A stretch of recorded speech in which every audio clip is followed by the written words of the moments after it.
Hello, everyone, and good evening. Welcome to today's special episode of Hot Tea with Phoenix. It is I, the one and only, yours truly, the one true Phoenix, coming to you pre recorded.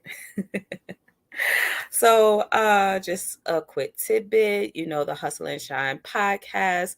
We always air Wednesday nights at 8 p.m. We're always live so that we can actively engage with the community and, really be present to what everyone is saying in the moment.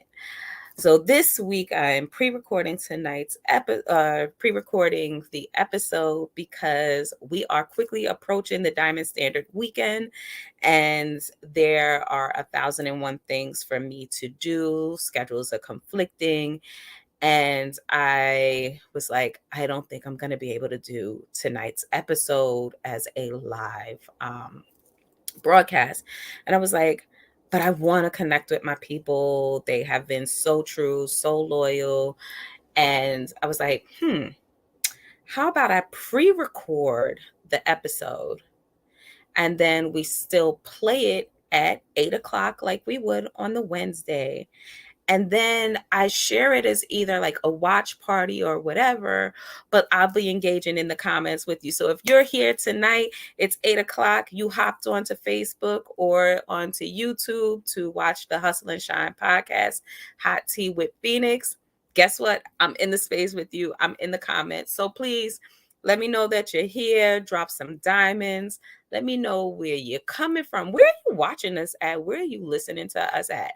Because the diamonds are everywhere. We're all up and down the East Coast, and we got some that are out in Texas, and we're all over the place. But I want to know, where is our platform extending to? How, where are we seeing you at? Where are you seeing us at, rather? Because we ain't seeing y'all yet. But I digress. But anyway, I'm so happy to be here tonight. This is going to be a very interesting topic. So if you looked, you see that it's called Grown Woman Shi. And so the reason that this topic is what's happening and what's on my heart is I have realized that at the ripe old age of 47, married for almost 4 years, a mother of five, a grandmother of one, I now in this season am actually a grown woman. And so what we're going to get into first and foremost is we're going to talk about all the times I thought that I was grown. All right. I knew I was grown when. Now, I remember being a little kid and all I wanted to do was be a grown up. I don't know what I was thinking, but all I wanted to do was be a grown up. I wanted to have responsibilities. I wanted to be able to come and go as I please. I wanted to be able to work and earn my own money. Um, and so there was just certain milestones that I thought when I hit them, it was like, oh, this makes me grown. Nope, now I'm grown. So we're going to talk about those. So got my little notes for tonight. And so the first time I thought I was grown, was when I was 16. I was no longer living in the home with my parents, just through family dynamics, things go on.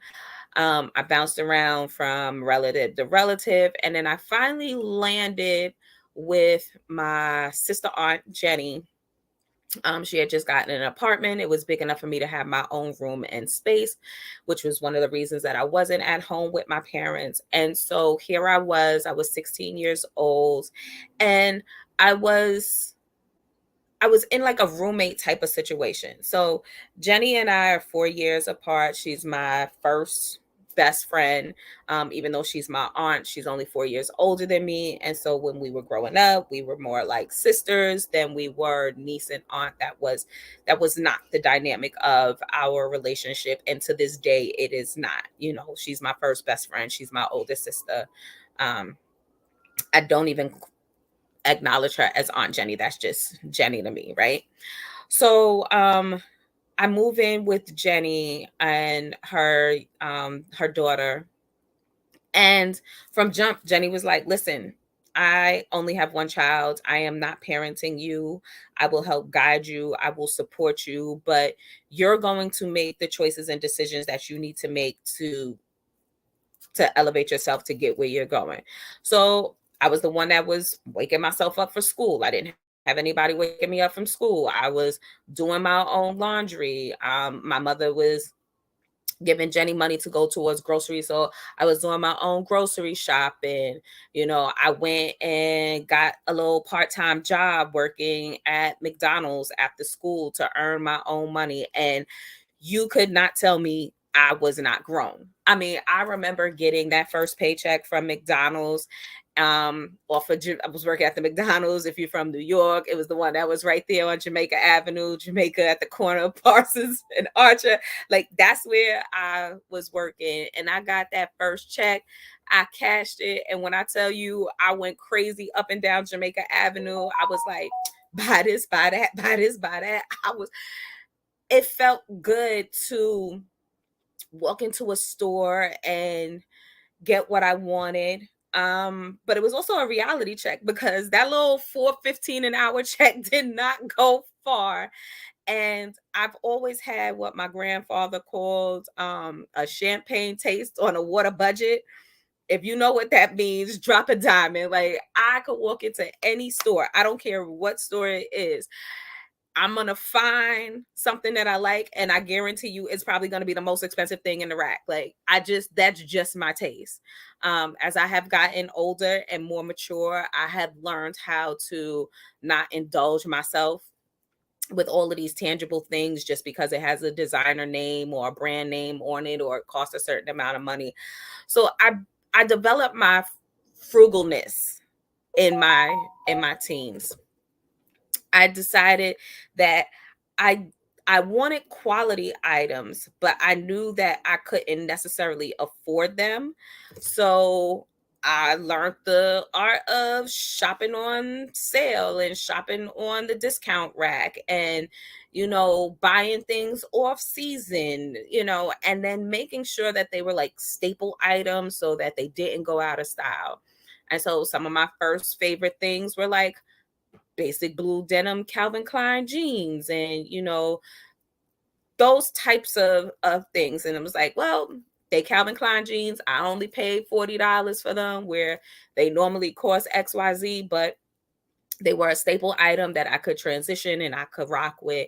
And so you couldn't tell me nothing. I was grown at 16. All right. But I wasn't. The next time I thought I was grown was when I found out that I was pregnant with my oldest daughter. I was 18 years old. I had taken what's now called a gap year, but I had taken a year off from my senior year in high school to my first semester in college just because I wanted some time to kind of recalibrate myself to find out what I wanted to do with myself. Um, I had been a performing arts major, dancing and everything for like the last 6, 7 years. And though I love dance, I love the art form as a way of self-expression. It just was not it just was not going to be my career.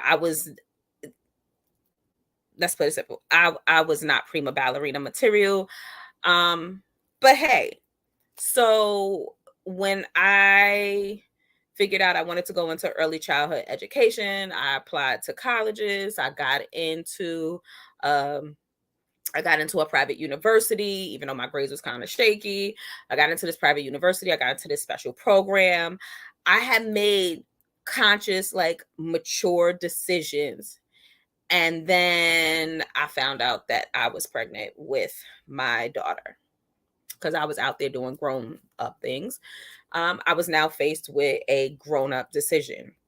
Do I keep my child? Do I go to school? Do I postpone school? A lot of mature, grown ish type of decisions had to be made, and I made them. I decided that I was going to postpone school, that I was going to have my child, that I was going to be a mother. But I also consciously decided that though I was 19 and I was a young woman, from a particular neighborhood and background, that I was not going to fall victim to statistics. I was not going to be just another unwed teen mom from the hood. Like, I was going to get my education. I was going to raise my child with my partner. We were going to be different. And so I decided that that was the grown ish type of decision that I was making. I was making grown woman decisions. I needed to deal with grown woman consequences. And I did. I delayed a couple of years from going to school. I had my child. I continued to work on Jamaica Avenue. Oh Lord, I probably worked about 2, 3 stores up and down Jamaica Avenue in my early years. But yes, and then I decided to go to school. I went to school. I was working. I was raising my child. I was doing it. Like, I and maintaining some pretty decent grades. I was handling my business. I was grown. You could not tell me I was grown. And then when I got my degree, my first degree in 2000, that was it. You couldn't tell me nothing. I was grown. And so I made the next decision, the next grown woman shit decision, which was to move out of my parents' house and on my own. I secured a little job with a little steady salary. It was my first salary job. Um, I was sitting there. I was now responsible for everything: the rent, the utilities, making sure that my daughter had everything that she needed, making sure that I had everything that I needed.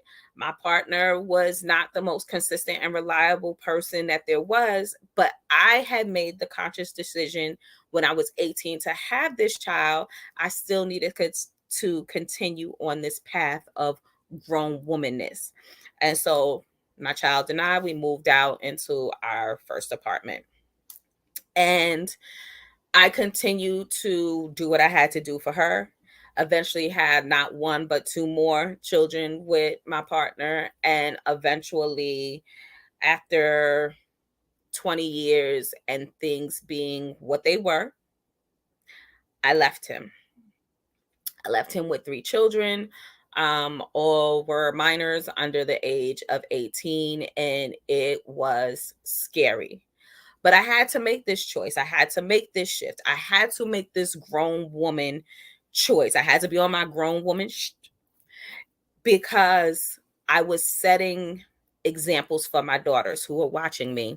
And I needed to be able to have them see what it looks like to have a role model, somebody who made conscious choices and decisions for the betterment of not just them as my children, but for themselves, like as an individual. And that was hard. It was scary out there. 20 years had passed, 2 decades had passed. I entered this relationship with this gentleman when I was 17 years old. I left him when I was 36, about to be 37 years old. It was scary. A lot had changed. And my intelligence level, when it came down to being in the dating world, when it came down to what it was like to navigate the space of not being attached to someone, it kind of set me in a spiral. And when I tell you I had the hottest hot girl summer, if you ever had a hot girl summer because you thought you were grown, drop some more diamonds. Tell me what that was like. And when the fall came, what had you learned? When my fall came, I found myself in a relationship. I found myself in a situation where I had so many walls up around myself and my heart that when I met my husband and we first started dating, like everything felt new and fresh. He was just like so different from what I had been with, that I had to not only learn to love him and allow him in, but I had to learn how to love myself. I had to learn how to see and respect the value of what it is that I bring into a relationship. And so, yeah, here I was, second time around in a committed relationship. Like, I didn't have time for games. Like, if the space that I was in was like, if this is just for fun, this is just for kicks, then you just need to say that because, hey, we could do that. Like I said, it was my hot girl summer. But if you're really looking to settle down with me and build something with me, there are certain guidelines that are going to come along with that. Like, first and foremost, my children do not need a daddy, they have a father. But if you're going to be in my life, I'm a package deal. Like, you have to understand that my time will not be solely dedicated to you and our relationship, but I have children, I have daughters that I'm raising, and there's just certain levels of tolerance that I will not have when it comes down to us, because I will not allow them to see me be in yet another situation where I am not loved the way I deserve to be loved. And he was like, "Bet I got this." I was like, "Okay, thank you." Woo! I was being grown. I was like laying down the law. Like, if you're gonna be with me, this is what it's gonna be. You need to do 1, 2, 3, XYZ. I'ma bring elemental P, and yeah, that lasted for all about like a year, like that honeymoon phase. And then things began to shift, and we grew into who we are now. And I just want to say that no relationship is perfect. um I have been watching clips on social media of Michelle Obama, who people would say, oh, they see her and Barack together, and they be like, oh, couples goals, relationship goals. I want to be just like them. To the point that my husband now would tell me, if we're out in a event, or we're out or whatever, and there's tension between us, we had an argument or whatever it is, he's like, Michelle Obama would never or I don't think Michelle Obama would do such and such a thing. And I was like, I ain't Michelle Obama. I'm Tiffany Fosmeyer. I like, I love Michelle, but I'm not her. And then Michelle sat here and she's on these episodes, these interviews, and she was like, for 10 years of her marriage to Barack, she didn't like him. I was like, oh. She said people would sit there and see pictures of them and they're smiling and they're holding hands, and everything from the outside looking inward looks perfect. And she was like, oh, we just had an argument before we got out the car. But they understood the assignment, that you cannot always allow the outside world into your relationship, because those intimate details that happen between you and them, you can't vent them to everybody, because you may forgive them, but the world and society may not. Plus, everything ain't everybody else's business, at the end of the day. So I knew I was grown when I started seeing the shift and the change and the dynamics in my relationship with my husband. So, around the ages of 44, 45, officially blending our families together, I realized that a true long term, serious, committed relationship is not for the weak of heart or the weak of mind. And we've actually had arguments where he and I are both on the same side of the conversation, but because I'm saying potato and he's saying potato, we're arguing over the correct way to say certain things or how to express certain feelings. And I'm like, yo, that is so crazy. Like, we're sitting here and we're on the same side, but we're arguing over which way to handle a situation. And that's just bananas to me. Like, it really is insane that there's this power or this need to win that often shows up in intimate relationships, friendships, partnerships, work, situations, that like we have this urge to win and to be on top, that we often find ourselves so engrossed in what the argument, the converse, whatever the subject is, and being right, that we veer off of what the topic at hand is.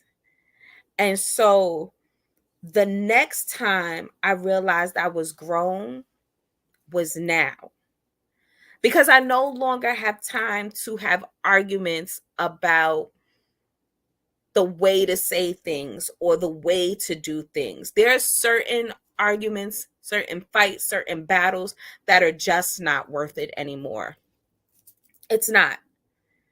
It's too taxing. It's too draining on your mental health. It impacts your physical health, your energy, your well being. And then what do you get out of it? The right to say I was right, you were wrong, I won, I'm better than you. Like, so I realize now that I'm grown because I do not seek validation in places that are not important to me. That 6 months from now, 6 years from now, 60 years from now, it would not matter to me whether or not that person or that thing is still a part of my life. And so when you are on your grown woman or your grown man, your pace at which you reach your level of awareness is up to you. I'm just laying out what my path was to that. So I'm wrapping up with that right now. And I just want to know, drop in the comments, come on through, tell me if you're feeling what it is that I'm sharing. Have you experienced a timeline similar to mine where you hit certain bullet points or certain levels in your life and you were like, yep, that's where I'm grown? Nope, I wasn't grown there. Now I'm grown. Now I'm grown. I consider myself a forever learner, which means I'm going to be a forever grower, which means I know a year from now and 5 years from now, I'm still going to be saying I'm on my growing path, and I'm still handling my grown woman. Next up, we're going to be talking about elevating and evolving. And I think how I'm ending this last segment and going into the next one speaks highly on that. When you are elevating and evolving and you are moving past certain things, you begin to see things differently, and you're definitely on your grown up path. All right. So my healing journey, I'm going to say my healing journey started in 2020. It started literally with a physical healing. Nope, I'm lying. 2019. 2019 was the first time I broke a bone in my body, and I had to sit my behind down and sit still in who I am. I'm like, oh, bed rest is no joke. Everybody off going to work, going to school, and I'm sitting here with my leg in a cast and elevated. It was crazy. but I had to sit still within myself. So my healing journey started with me physically having to heal my body. And then 6 months later, just when I thought I was all healed and ready to go back to normal, breaking another bone in my body and being sat down again. And then it just so happened to coincide with a pandemic, a global pandemic. And in that space, I say my whole family went on a healing journey and a discovery session and figuring out who they are, what they like, what they don't like, where do they want to go, what is it that they want to do. Everybody was growing. You know, the kids were at home and they were learning remotely. I was a teacher. Remember I said that I had wanted to go into early childhood education? Well, I never went into early childhood education. I went into customer service and retail management and eventually into human resources. But I learned being during the pandemic and having to be my children's teacher that I wasn't built for early childhood education. I wasn't built for education. Not like that. Not at all. And that was some grown-ups realization there. Right. So I had to discover in the presence of my entire family while healing physically who Tiffany was as an individual. This was the next point in my growing and my evolution, my self revolution. Was finding out and discovering who Tiffany was as a person and not as a title, not somebody's mother, not somebody's daughter or sibling, not someone's employee, but who is Tiffany as a person? And what I discovered in early 2020 was that, yeah, this person that I was, this life that I was living, yeah, I didn't like her. I didn't like her at all. I didn't like Tiffany for a person. She was very cynical. She was very jaded. She wasn't a nice person. Um, and I just was like, yeah, if I was presented to myself, I'd be like, yeah, I can't fucks with her. So I'm going to ask, have you ever had that type of conversation with yourself where you looked at yourself from the outside in and analyzed yourself? It's like, I'm a dope person. I would want to be around me if I wasn't me. Or similar to my case, like, yeah, I wouldn't be able to vibe with her. It just, I just can't rock with her. So that's when I had to start doing the work in order to get to where I am now.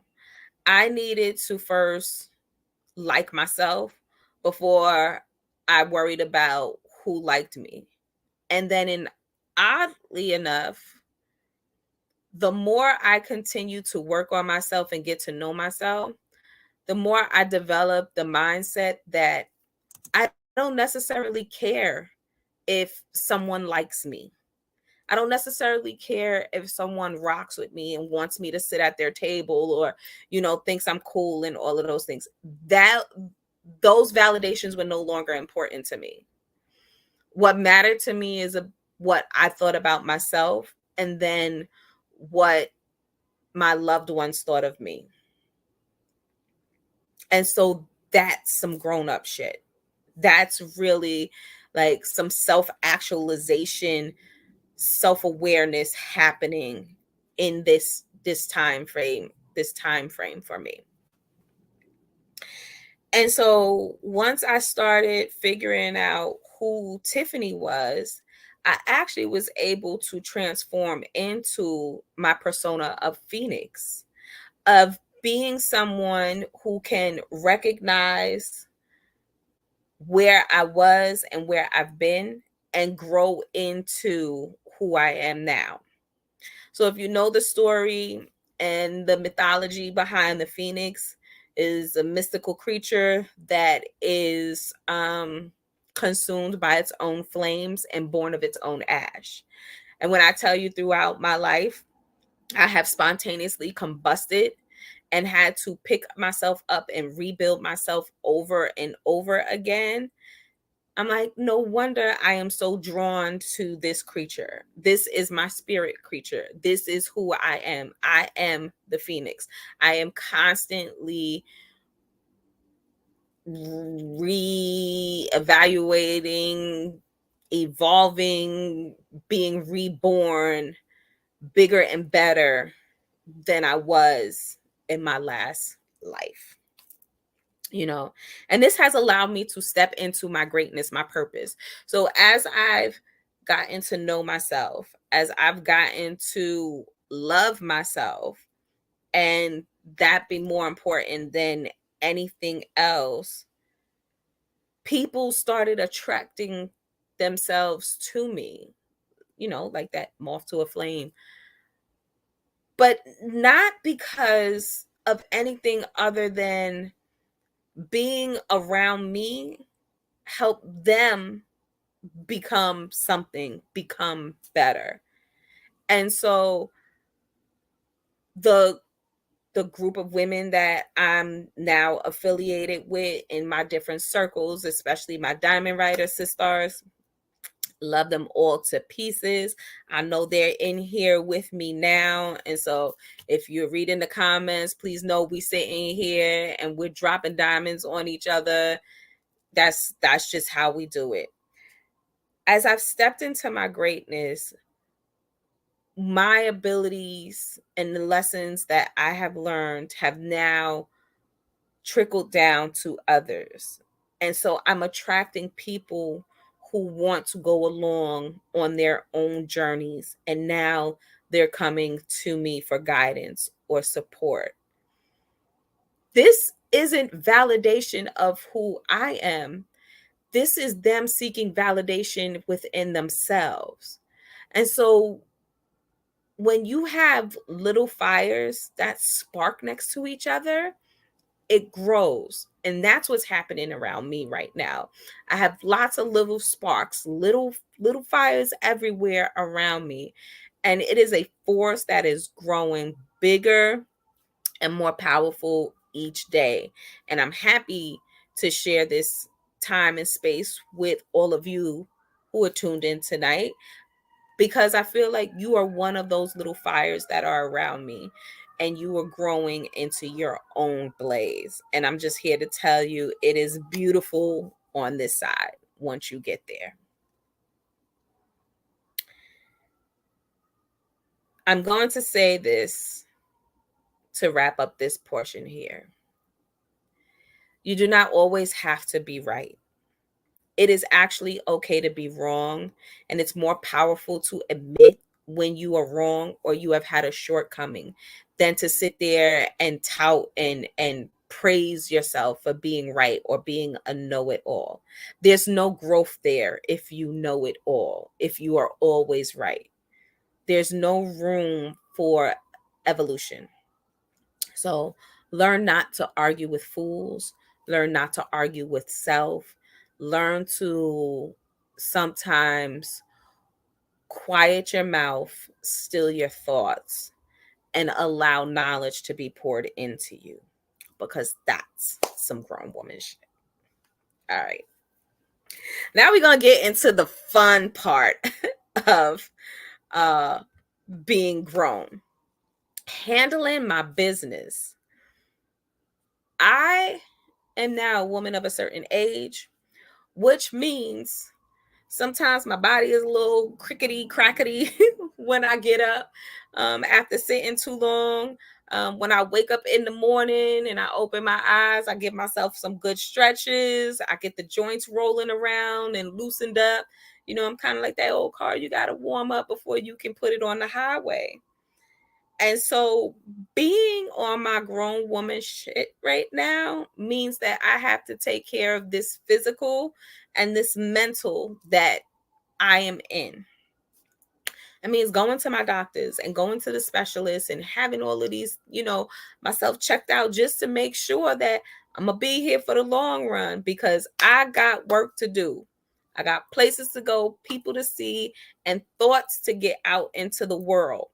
So when you are grown, when you don't feel well, you go to the doctor. I've recently had some appointments, and a lot of them, they're just regular checkups, regular, just, hey, how's this going? But there have been a couple where, there have been some things found, minor things, nothing major. I'm healthy. I plan on being here for a while. I got some longevity in me. But there have been some things that have been like, hey, we should keep an eye on this. One of them being my blood pressure. The dis-ease of having elevated blood pressure stems from some of the things that I was just previously talking about, like arguing with fools, trying to always be right, caring what other people think about me. Um, all of these things manifested themselves into elevated blood pressure for me. So I got to take my little medication, make sure that my blood pressure stays level. But beyond putting that into my body, I have started practicing meditation. I've gone back into my writing and getting those deep things that I carry with me up off my chest and up off my heart. I got to handle my business.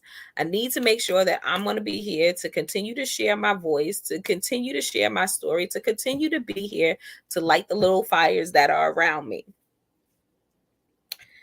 I went back into therapy. I've been doing talk therapy now for about 2 years. Just to really not uncover, some dark and mysterious things as to why I am the way that I am, but to really process my get my thoughts together and really just to speak out loud um in a non-judgmental space. So I am a proponent for therapy, especially talk therapy. If you can find group, I suggested May is Mental Health Awareness Month. We as a society are coming out of a global pandemic that wreaked havoc on the mentality of the world. We had significant losses. We had losses of life. We had losses of income, of housing. There's so many things that impact our mental. So, as I said, I'm a proponent for talk therapy, for counseling, being able to get your thoughts processed in a safe space and gain an understanding of who you are. So, I'm handling my business. I'm doing what I have to do to make sure that I'm here. And the most important one, and this has been the scariest one of all, taking control of my finances instead of my finances taking control of me. Realizing that I did not have the financial literacy needed in order to be in order to get rather where I want to be. I want to be able to travel 3-4 times a year. I got the vacation and the PTO to be able to do so. I want to purchase my home instead of renting apartments. Um I want to continue to build on my businesses, on my writing, on my public speaking, on my content creation. And so I need to know and learn about managing those businesses. And there were certain things that my family just wasn't able to teach me. And recognizing that, you know what? I I now have to take the lead on this. That's some grown up shit. You know, understanding your finances and the power that, not the power of the dollar and controlling it, but just the power that they have in order to bring stability, and help in establishing generational wealth. That's important. So yeah, um, if you feel me on, it's some grown up shit when you are in control of your finances instead of your finances being in control of you. Drop some diamonds, drop some money bags. Like, let me know how you're standing. What are some things that you've done in order to gain control over your finances instead of your finances controlling you? Yeah. um, I know I'm in here and I'm sharing with everybody some real raw stuff. And I just want to take time and pause for a moment and just reflect on my time here with you all. Once a month on a Wednesday, I come to you as Phoenix with hot tea and engage with the community. And I usually want to talk hot trending topics, what's everybody talking about, what's the water cooler talk and everything like that. But today, to sit here just myself and be raw and genuine with you all is really a pleasure. And I thank you for joining me. And I want to encourage you to go to all of the social media pages for the Diamond Writers. So we're on YouTube, we're on Spotify, we are on Facebook and Instagram. So go and like those pages so that you can stay abreast of everything that's going on. But at the same time, come over and hop over and follow me. It's One True Phoenix on Instagram. It's Tiffany Matthias on Facebook. Phoenix Speaks on TikTok. And I know I'm on something else. I just can't remember. I'm just everywhere. But please go like these videos, go share these videos, go subscribe so that you know when we're going live, when we have new content put up, because this is a beautiful space to be in. All right.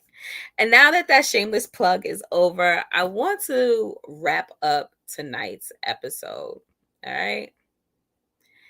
And we're going to steep in this. And these are my final thoughts. Growth and maturity are completely different from turning a specific age and being granted rights.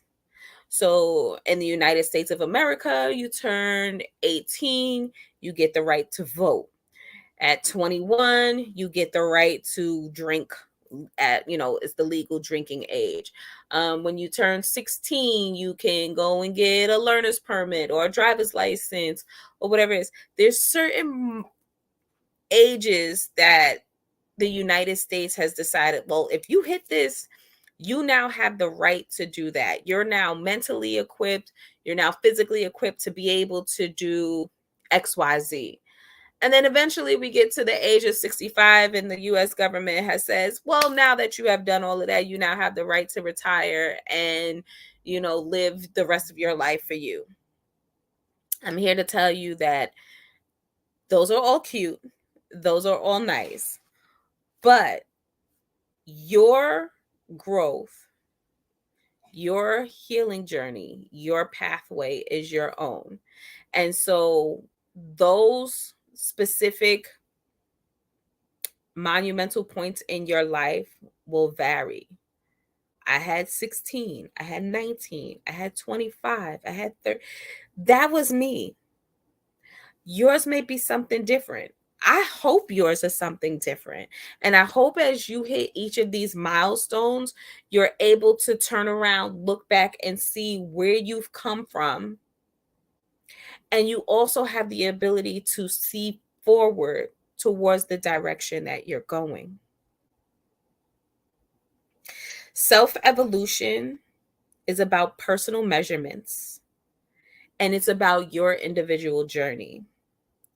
And so while, Beyonce sang about being a grown woman and Aaliyah was like, age ain't nothing but a number, these are all cute little cliches and sayings. And I love to sing along with all of those songs.